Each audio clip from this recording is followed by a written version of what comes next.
Hello everyone, this is CJ with Cycletron.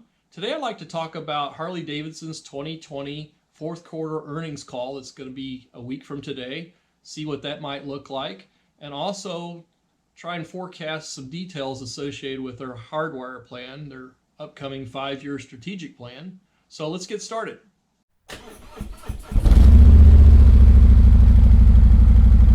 Okay, let's start with the 2021 virtual model year launch. I did a video about this the other day. I thought Harley missed an opportunity to really bring a lot of information to its core customers about what it's up to and what it's likely to do in the near future. Also, I thought it was pretty long, at almost 40 plus minutes long, to hold the interest of prospective customers very long. But then I got to thinking since that time that maybe this video presentation, which was the virtual launch, was as much for Harley Davidson investors as anybody else. And to that end, I think it might have been a little bit more successful in that regard. So let's get into looking at the stock. Here's a chart of the last year. And you can see the low is around $15 a share at the beginning of the shutdown / lockdown. And it's been on a nice rise since the end of September. So end of September, some news that came out is that they were pulling out of India, and then they had their third quarter earnings call at the end of October, and the stock's gone up considerably since that time, where they announced a lot of restructuring, a lot of cost savings.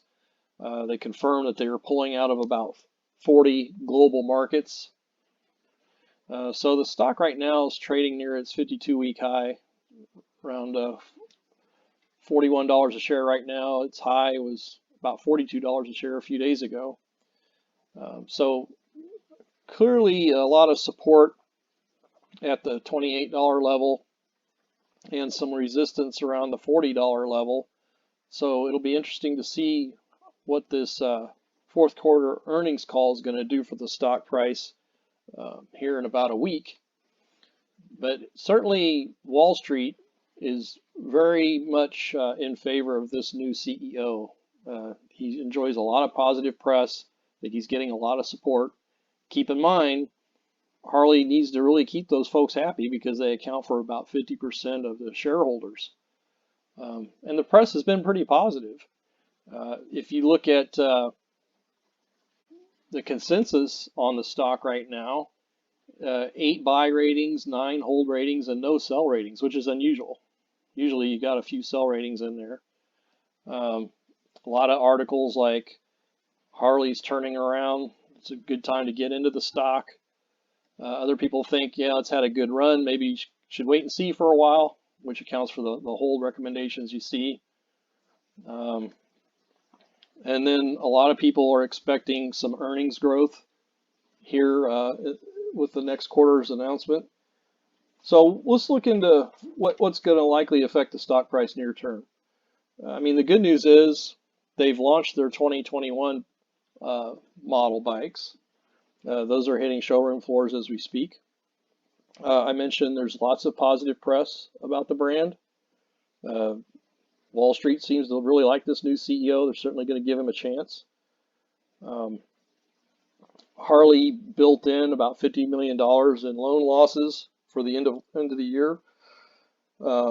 If they can maintain those loan losses within their reserves, that'll be good. But basically, they held off repoing vehicles that people were defaulting on their motorcycle loans because of what was going on. But eventually, those people are going to have to start paying their loans back, or Harley's going to have to declare it default and cut their losses. So if their losses come in under that reserve, that's going to be a very positive thing.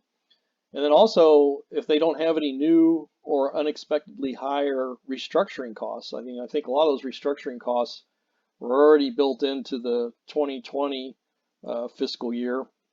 And as long as there's no nasty surprises there with the fourth quarter, that could all go towards providing a big boost in their stock price.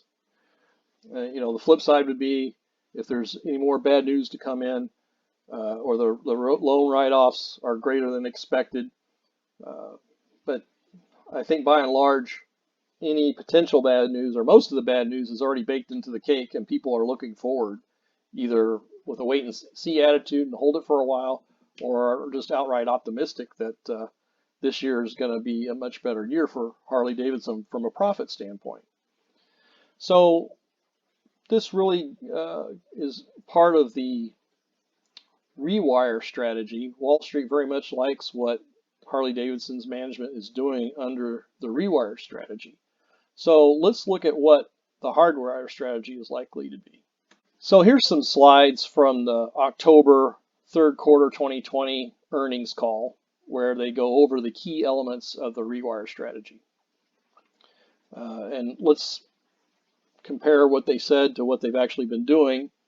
They've certainly eliminated complexity of their operations, both here in the United States and globally. I mean, they pulled out of 40-some markets worldwide to focus on North America and Europe. As you can see here, they're focusing on their 36 markets that have the highest potential. North America, big chunk of South America, Europe, Australia, New Zealand. They're focused on eliminating poorly selling models. They've cut their dealer inventory by 30%. And to soften the blow with those dealers, they've eliminated about 100 dealerships in the United States. So their idea is to get more money for their bikes, to get closer to full price for their motorcycles that are delivered to the dealerships. They also seem to be still committed to Livewire, although I think they're going to scale back their expectations on that. And they're certainly sticking with the launch of the Pan America in February. The launch event's February 22nd. And then I think those models will be hitting the showroom in March of this year. I think that's going to be a very good selling motorcycle. Again, assuming that it's going to be in the $17,000 to $19,000 range, I think this bike's going to be a smash hit. But we'll see what happens there. But so you see the rewire, what the key elements are. What does that mean for hardwire strategy? Well, just the semantics of it tells me that the hardwire, their 5-year strategic plan, is just more of the same of the rewire. They're going to keep production at a lower level to meet the market demand. They're going to sell whatever they sell with a higher profit margin. And they're going to also be very careful about announcing new models. You can see that on their website they have a future motorcycle tab. But instead of firmly announcing a new bike months or even years ahead, they're going to wait till they're actually going to put into production and ship it before they make these announcements. So I think they are still appealing to the younger market by selling the Livewire and selling the Pan America. And I think the Pan America can introduce a whole new line of liquid-cooled motorcycles that they can build around. But we'll just see what the hardwire strategy is. But my prediction is it's just going to be more of the same. So again, kind of short-term focus on maximizing profitability. It does create a lot of question in my mind about long-term viability in terms of growth and new customers and how much time they really have to reach out to those new customers as their older customers are starting to age out. But near term, in the next year or two, it's all about profitability, and they seem to be on track for that. But another thing I wanted to comment on is hopefully they won't alienate any of these potential new customers. For example, the 2021 Street Bob, I think, is going to be one of the best sellers for the 2021 model year. It's a fantastic bike. I've seen it. I'm going to get a chance to test ride one here soon. It's a bike that retails for $15,000 without ABS, $15,800 with ABS, and then you'll have your freight, dock fees, and all that on top of that. But the dealer closest to where I live wants to sell this $15,000 motorcycle for about $20,000 out the door without sales tax. So they're adding about a $4,000 plus surcharge to it and about $2,000 in fees, which is pretty steep. So, I can kind of understand on one hand if dealers have been starved of inventory and they've got a high overhead, and finally they're getting new models in their showroom, and popular ones at that they're going to charge what the market will bear. I just don't think that practice is going to be very well received from a brand standpoint by potentially new buyers or even existing buyers. So I think it's a double-edged sword. Hopefully that type of dealer is the exception and not the rule. I think if you call around and do your work, you can do your homework, you can get a good deal on a bike still. But again, I think this is a fantastic bike and should do well for Harley. So again, let me know your thoughts. Please drop your comments down below, and please stay tuned for future videos. Thanks very much.